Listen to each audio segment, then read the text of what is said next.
The BRRRR method, how to buy houses and own houses using all other people's money. Buy, renovate, rent, refinance, and repeat. But the first step of that is to buy the house. So I'm doing a whole series breaking down every step of the way so you can go out there and you can do it as well. So the first step is to actually go out there and buy the property. But there's a few things that you have to understand before you can go out and do that. Number one is how to analyze deals and understand running numbers. Number two is how to raise private money to fund those deals. And number three is to understand contractual terms, because you're putting properties under contract to purchase. You got to make sure you understand what you're actually getting into. So the first step is analyzing the deal. So I actually got sent this deal from another wholesaler, and I want to go through exactly how I broke this down. So he sent me the address, he sent me a picture link, and he sent me a purchase price. So first thing I did is I jump on the county auditor website and pull up the home, because I need to know how many beds, how many bathrooms, how many square feet, what the house looks like.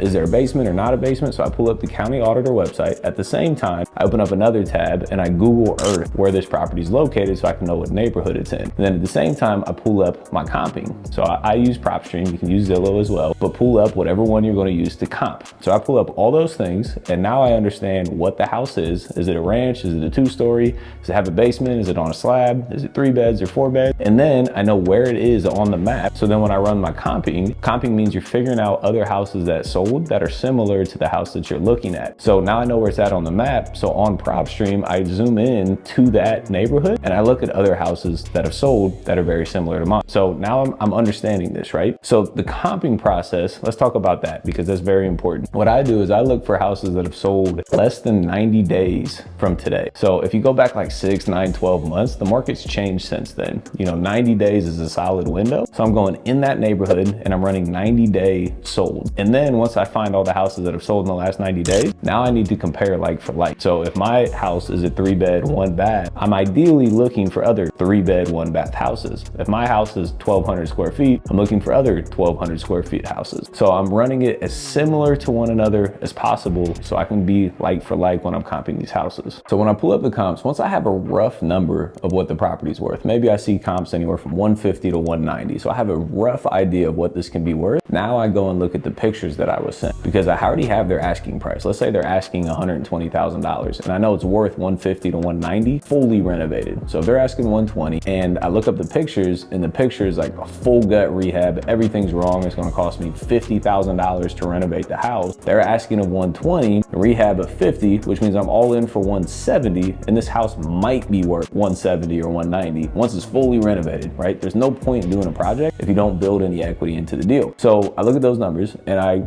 reach back out to the wholesaler. I'm like, yo, like this doesn't make sense. Like I'm probably going to be 100 or less. Let me know if it's even worth my time to dive in deeper. And then they'll let you know, like, yeah, you can still run the numbers. They'll be like, no, we already have offers at 120. I'm like, hey, good luck. Keep it pushing, move on to the next deal. But let's say they're asking $100,000. You look at the pictures quickly and it may be, $25,000, $30,000 of rehab. It's a super light cosmetic rehab. So you're all in for like 120, 130, and you think it's worth 150 to 190. This is a deal worth continuing to look into because the numbers actually make sense. So at this point, if we're close on numbers, I'm going to spend more time diving in to specifically find out exactly where I'm going to be. So now I have to come up with a singular ARV number. Remember I said it was 150 to 190. It has to be a solid number. So I'm going to look even deeper into the comps. Again, I'm looking at bedrooms, bathrooms, square feet, acreage, basements, no basements, public water and city water versus well and septic. I'm looking at school district, every single thing. I'm trying to find out exactly what my house can be worth. Let's say there's like 5 comps out there. Now I got to start cutting them. I'm like, all right, well, this one had twice as much land. That's out.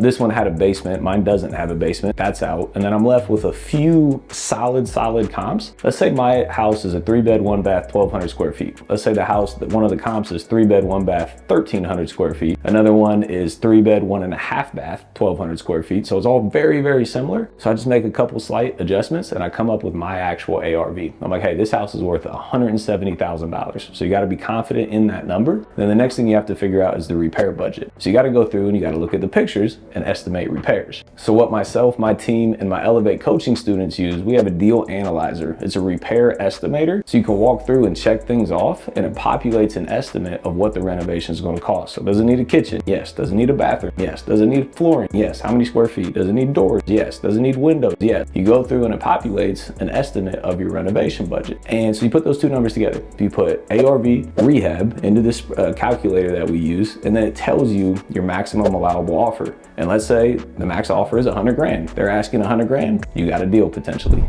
So your offer is one thing. The other thing is making sure that it cash flows. So even though you're getting into the deal, you're building equity, you're all in for 70, 75%. You can cash out refi, which again, these are all things we're covering in the following video series. So make sure you subscribe to catch those next videos as they release. That's great, but it has to cash flow, right? So you gotta find some other numbers. What is it gonna rent for once it's fully renovated? So this house that I'm standing in will rent for about $1,400 because other houses in the neighborhood are renting for $1,400. So the way that I find that out is by going to Zillow.com and looking up what houses are renting for. So there's a rent tab on Zillow.com and it'll tell you what other similar houses to yours are renting for in the neighborhood. So boom, $1,400. Now I need to figure out what my mortgage payment is gonna be, my principal and interest payment, what my taxes is gonna be, what my insurance is gonna be, and what my property management is going to be. Which again, these are things that you can build a spreadsheet out, a template, an analyzer for, which is what myself and my students use to analyze these deals. And you put in a couple numbers and it spits out all those numbers for you. And it'll say, hey, rent's $1,400, your total monthly payments is $1,300, no deal. Hey, rent's $1,400, your total monthly payments is $900. So boom, it's $500 in cash flow, which means that the deal can potentially make sense. So it has to cash flow, number one. And then there's another number that you need to look for. It's called a DSCR, debt service coverage ratio. So banks on the refinance, which again, we're covering in the next video, but they look for a 1.2 DSCR. So you need to make sure that once you run those numbers, the DSCR is 1.2 or higher, because that is what a bank is gonna look for to even refinance you the money. If it's only a 1 DSCR, the bank won't give you the loan, which you're stuck. You can't refinance out. But if it's 1.2 or greater, the bank will still finance that deal. So once you have all those numbers, now you can make an offer. So understanding contract terms is extremely important. So if you're buying from a wholesaler and if you're buying directly from a homeowner, these are some of the things that you need to be aware of. Number one, who's paying the closing costs? Am I as the buyer paying the closing costs, or is the seller paying the closing costs? Because this can be thousands and thousands of dollars that you got to account for.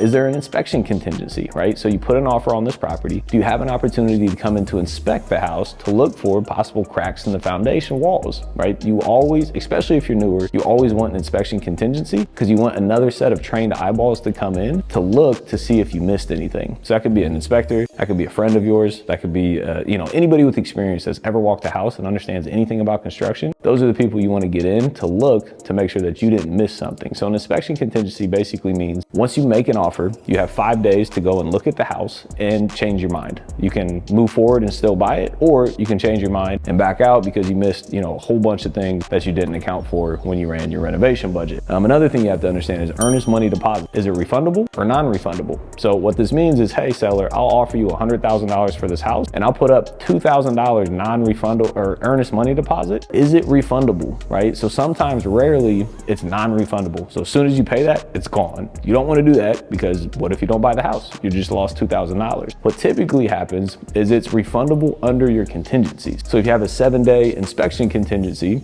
if you back out of the deal within 7 days, you'll get refunded that earnest money deposit. So make sure you understand if it's refundable or non-refundable. You also need to understand vacancy and leaseback. So when you buy the house, do you have access today? No.